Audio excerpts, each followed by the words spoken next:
달러 대비 원화 환율은 트럼프발 지정학적 리스크의 영향을 받아 다시 1,470원대를 넘보고 있습니다.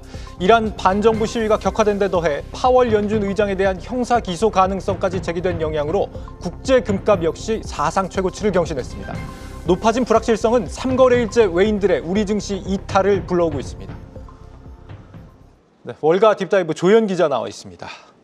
조 기자, 이란 이슈가 오늘 업데이트가 좀 된 것 같습니다. 트럼프 대통령이 이란과의 회담 가능성을 밝혔다고요? 그렇습니다. 도널드 트럼프 미 대통령이 이란에서 연락이 먼저 왔다. 그리고 현재 회동을 한번 조율 중이다. 이렇게 언급을 했는데요. 하지만 동시에 군사 개입 가능성도 여전히 남아있다라고 강력하게 언급을 했습니다. 그러니까 선택지들을 보고받았다. 군사 개입의 선택지를 보고받았고 현재 미 국무장관이 베냐민 네타냐후 이스라엘 총리와 밤새 이 문제를 논의했다는 사실도 알려졌습니다. 예. 현재 언론에 따르면 이 이란의 군사 목표물을 겨냥한 대규모 공습이 방안 중 하나로 논의가 됐고요. 타격 선택지에 대한 옵션도 역시 검토됐습니다. 그리고 사이버 공격이나 추가 경제 제재 부과 방안도 고려되고 있고요.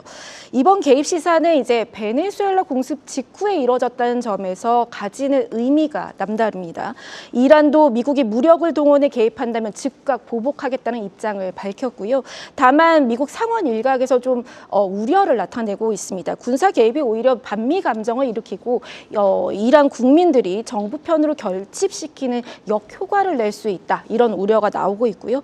월스트리트저널은 현지 시간 13일에 미 트럼프 행정부가 고위급 회의를 열고서 구체적인 개입안을 검토할 예정이다. 이렇게 전했습니다. 네, 그린란드와 관련된 회담도 이번 주 예정을 하고 있다. 워싱턴에서 이런 얘기도 있는데 이런 이슈들 때문에 연초부터 환율도 환율이지만 지금 주요 원자재 가격이 상당히 오르고 있는 모습이죠. 그렇습니다. 결국에는 안전자산으로 다시 투심이 몰리는 모습인데요. 네. 세계 4위 산유국인 이란이 실제로 체제가 붕괴하거나 또는 불안정이 좀 심화된다면 원유 수급에 차질을 빚을 수밖에 없겠죠. 이런 우려에 지난 주말 국제 유가는 5% 넘게 급등을 했고요. 다만 오늘 아시아장에서는 1% 강세를 보였다가 지금은 강보합권에서 움직이고 있습니다.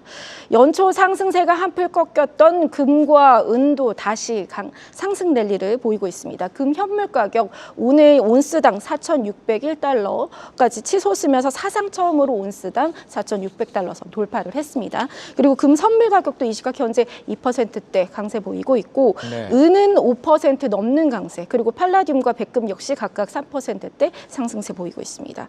그리고 앞서 이야기하신 것처럼 오늘 시장에서 파월 연준 의장이 검찰 소환장을 받았다. 이런 소식이 전해졌는데요. 나스닥을 비롯한 지수 선물이 일제히 하락 전환하기도 했습니다. 정확한 내용은 공개되지 않았지만 앞서 이슈가 되었었던 이 연준 건물 증축과 관련한 소환장으로 알려졌고요. 임기 전 강제 퇴임에 단행하기 위한 수순일지 아니면 이 트럼프와 파월 의장의 갈등이 정면 충돌 양상을 보이고 있습니다. 네, 트럼프 관세에 대한 대법원 판결도 이번 주 굉장히 주목할 이슈 중에 하나입니다. 이르면 14일에 나온다.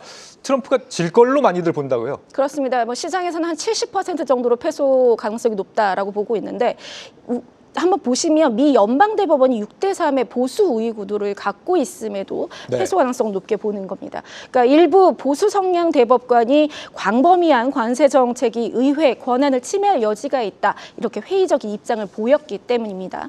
월가에서는 또 이번 판결이 상당한 해석의 여지를 남길 수 있다. 이렇게 보고 있는데요. 모건 스탠리 애널리스트들은 기존 관세의 범위를 좁히되 완전한 철폐를 명령하지 않거나 또는 이제 향후 관세 적용을 제한하지 않는 등 다양한 결과가 가능하다는 전망을 내놨습니다. 그러니까 위법성을 인정하면서도 전면 무효화가 아니라 절충형 판결이 나올 수 있다. 이렇게 보는 것이죠.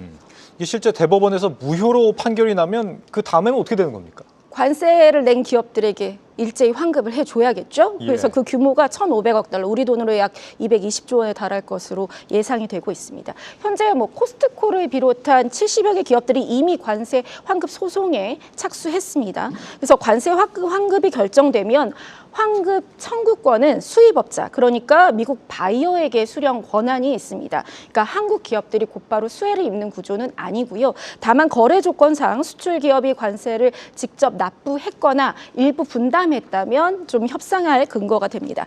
무엇보다 우리에게는 이제 15% 상호관세 근거가 사라지면서 한미 FTA의 무관세를 다시 돌아갈 수 있고 또 대미 투자도 재협상할 여지가 생기는 것입니다. 스콧 베선트 미 재무장관은 이 환급금을 명령하더라도 이를 지급할 충분한 자금을 보유하고 있다 이렇게 밝히면서 또 일각에서는 이 환급금이 실제 미국 기업들에게 다시 들어가게 된다면 일부 경기 부양 효과를 낼 수 있다 이런 관측도 내놓고 있습니다. 최종 판결을 대비해서 우리도 여한구 통상교섭본부장이 미국을 향했는데요. 여 본부장 역시 굉장히 변수가 많다면서 다양한 시나리오에 대응하려고 한다 이렇게 말했고요. 하지만 트럼프 행정부 법원 최종 결정과 관계없이 동일한 목표를 달성하기 위해서 다른 법적 수단을 갖고 있다 이렇게 얘기를 했거든요. 그래서 상호 관세 대신에 품목 관세로 돌리거나 아니면 다른 대체 관세를 시행할 수 있다는 점에서는 불확실성이 좀 더 높아진다 이렇게 볼 수 있겠습니다. 관세 부담이 줄어들 수 있다는 희망보다도 대체 관세가 또 시장을 괴롭힐지 모른다는 불확실성이 왠지 더 크게 다가오는 것 같습니다. 조현 기자였습니다.